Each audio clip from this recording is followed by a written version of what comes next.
এই নবান্ন চলোটাই হচ্ছে একটা দ্বিচারিতা। কিছু মুখোশধারী নাটক করতে গেছিল দুই অতিথি শিল্পীকে নিয়ে, কিছু মুখোশধারী নাটক করতে গেছিল দুই অতিথি শিল্পীকে নিয়ে। আরজি করে অ্যারেস্ট হয়েছে কলকাতা পুলিশের হাতে, তদন্ত আপনারা সিবিআই চেয়েছেন, নবান্ন যাচ্ছেন কেন?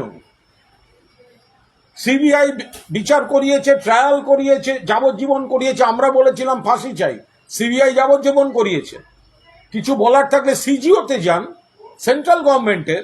আপনারা হাইকোর্ট থেকে সিবিআই আনিয়েছেন, আজকে বলছেন সিবিআই ফেল করেছে।